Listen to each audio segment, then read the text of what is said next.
Good morning students, myself Mukund Bhardwaj from Divine Public School. Class 8 के video में कल हमने जो चैप्टर कंटिन्यू चल रहा है हमारा बायोटिक रिसोर्सेज और natural vegetation and wildlife, कल के वीडियो में हमने देखा importance and utilisation of natural vegetation. ठीक है, आज उसी की श्रेणी में आगे बढ़ेंगे। कल हमने फायदे देखे, महत्व देखा, उसका इंपॉर्टेंस के साथ साथ हमने उसका यूटिलाइजेशन देखा कि जंगलों से या वेजिटेशन से हम उसको किस किस तरीके से यूटिलाइज करते हैं, जहां हमने तमाम अलग अलग तरह की वनस्पतियों से क्या क्या मिलता है हमें, चाहे वो मेडिसिनल प्रॉपर्टीज़ हो उसके अंदर, चाहे वो टिम्बर मिलता हो, चाहे वो रबड़ मिलता हो, गम मिलता हो, और भी तमाम जमाने भर की चीज़ें हमने देखी। इसके अलावा ऑक्सीजन मिलता है हमारे को, ठीक है, वो सॉइल इरोजन को रोकता है। तो इस तरीके से कल हमने बहुत सारे फायदे नेचुरल वेजिटेशन के देखे।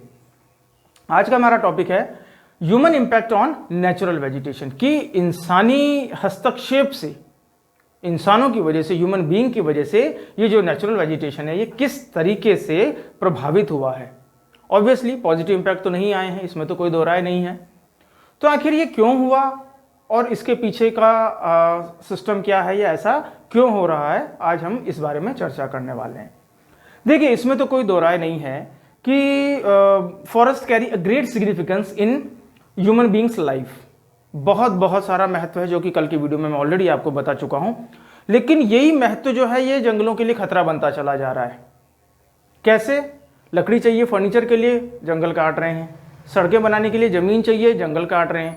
पॉपुलेशन जिस तेजी से बढ़ती चली जा रही है, तो ज़्यादा पॉपुलेशन मतलब ज़्यादा मकान की आवश्यकता, ज़्यादा खेतों की आवश्यकता। तो ज़्यादा खेतों की चाह में हमने जंगल काट दिए। ट्रांसपोर्ट संसाधन चाहिए, ट्रांसपोर्ट के साधन बढ़ाने के लिए, रोड बनाने के लिए हम जंगल काट रहे हैं, रेलवे लाइन निकालने के लिए हम जंगल काट रहे हैं। ठीक है, और रही बात ह्यूमन ग्रीड की, तो वो तो खैर कभी खत्म होने वाली ही नहीं है।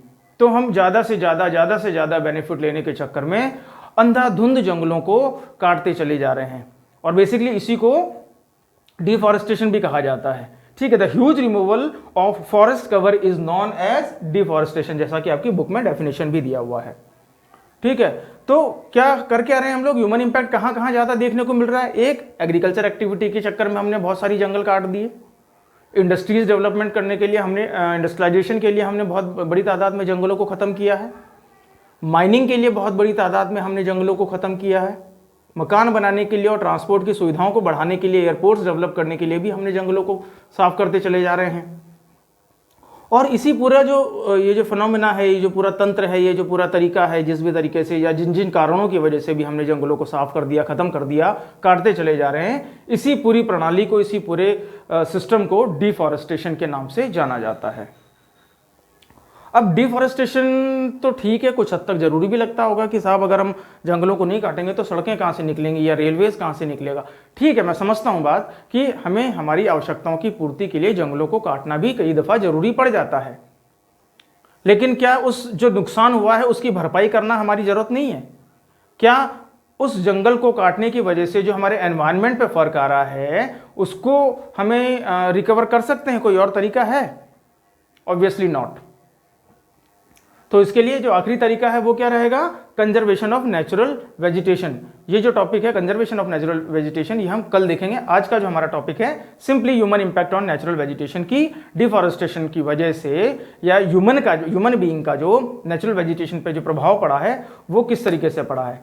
तो सबसे पहले तो ये देखेंगे कि डिफॉरेस्टेशन की वजह से क्या क्या होता है। अब क्या होता है, तो सबसे पहला तो soil erosion on a large scale.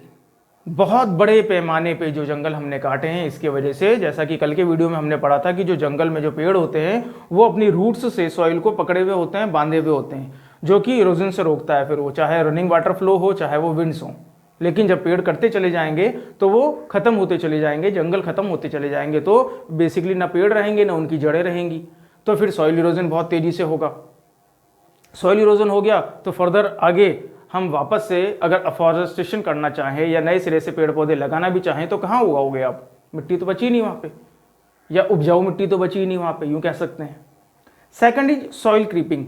दिख नहीं रहा हमें, पर हम अंधाधुंध पेड़ काट रहे हैं और अंदाज़ा भी नहीं हमें कि इस वजह से धीरे धीरे करके 1, 2, 5 साल के अंदर जो इरोजन का जो हल्का हल्का इम्पैक्ट है वो अचानक से जब आप 5 साल बाद जाके देखते हो तो पता चलता मिट्टी तो बची नहीं, सिर्फ पत्थर बचे हैं, सिर्फ चट्टानें बची है, सिर्फ बंजर भूमि बची है। क्रीपिंग का मतलब धीमे धीमे से सरकते हुए चले जाना, जो नज़र में तो नहीं आ रहा, लेकिन एंड ऑफ द डे एक पर्टिकुलर टाइम ड्यूरेशन के बाद अगर आप वहाँ पहुँचते हैं तो पता चलता है अरे कभी तो था लेकिन आज नहीं है। कहते हैं ना कभी, अरे कभी बहुत घने जंगल हुआ करते थे, कहाँ गए वो जंगल?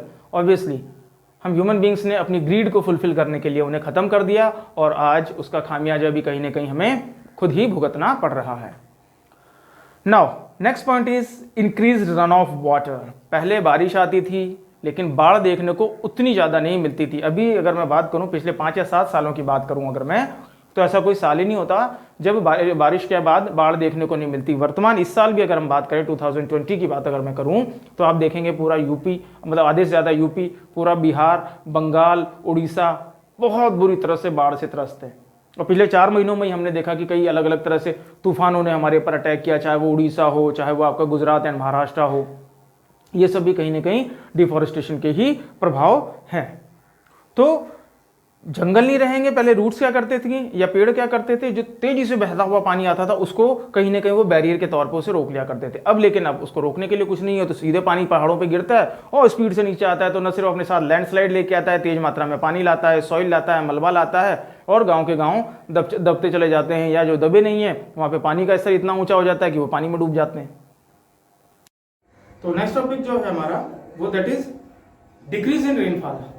हमने नोटिस किया जहां जहां पे भी पेड़ कम होते चले जाते हैं या जहां पे जंगल हमने साफ कर दिए हैं, वो तमाम स्थान धीरे धीरे करके एरिड एरियाज में तब्दील होते चले जाते हैं, कन्वर्ट होते चले जाते हैं, सूखे प्रांतों में जिसको कह सकते हैं हम। वहां पे धीमे धीमे करके जो बरसात है वो भी कम होती चली जाती है। तो आपने सुना भी होगा जहाँ जंगल ज्यादा होंगे, पेड़ पौधे ज्यादा होंगे, ऐसे स्थानों पे बारिश भी ज्यादा होती है। और अगर बारिश ही ना हुई या बारिश कम हुई तो ऐसे केस में हमारी जो एग्रीकल्चर सिस्टम है हमारा वो पूरी तरह से प्रभावित होता है, बहुत नेगेटिव इम्पैक्ट्स आते हैं, देखने को मिलते हैं। अगला है loss of natural habitat for the plants and animals.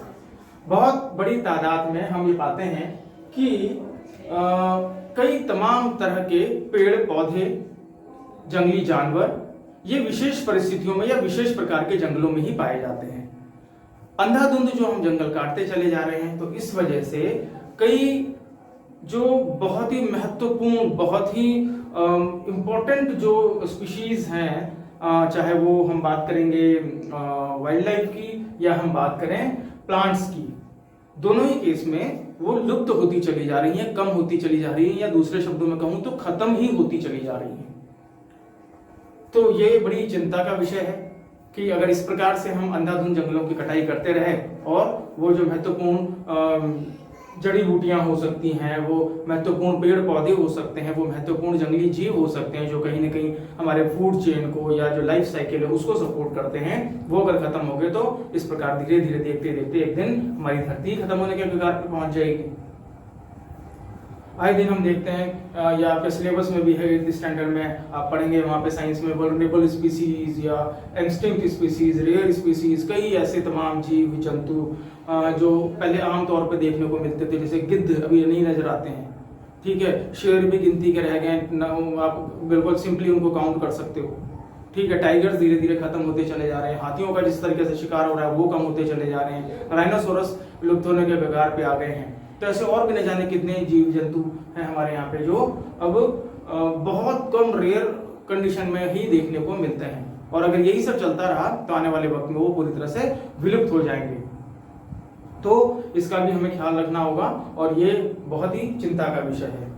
इसके अलावा अक्सर लोग जंगलों में रिक्रिएशन के लिए जाते हैं या फायर कैंपिंग के लिए जाते हैं, और जब अपना उनका काम, रिक्रिएशन का काम खत्म हो जाता है, पिकनिक पार्टी खत्म हो जाती है, तो ये नहीं कि तमीज से उसको सही तरीके से आग बुझा के आए या कुछ प्रॉपर उसमें उसको बंद करते हैं, मिट्टी डाल रहे हैं उसके ऊपर। इसकी वजह से आए दिन हम देखते हैं कि एक्सीडेंटल ही सही लेकिन जंगलों में आग देखने को मिलती है हमारे को, जिसकी वजह से बड़ी तादाद में जंगल खत्म होते जा रहे हैं।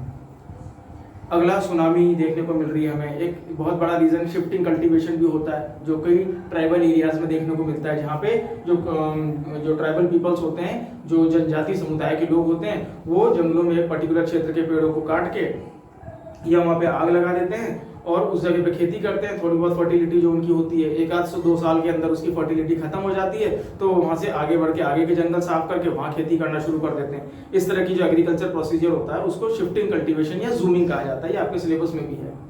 ठीक है। तो ये भी एक बहुत बड़ा कारण बनता है जिसकी वजह से हमारे जो पेड़ पौधे हैं ये धीरे धीरे करके जो हमारा वेजिटेशन है वो खत्म होता चला जा रहा है। तो हावेवर ये बहुत ही चिंता का विषय है और इस चिंता के विषय तो खैर है, लेकिन सिर्फ चिंता करने से काम नहीं चलेगा, इसके लिए हमें कुछ ठोस कदम उठाने पड़ेंगे। क्योंकि to control the loss of forest and other natural vegetation the conservation of this resources is essential.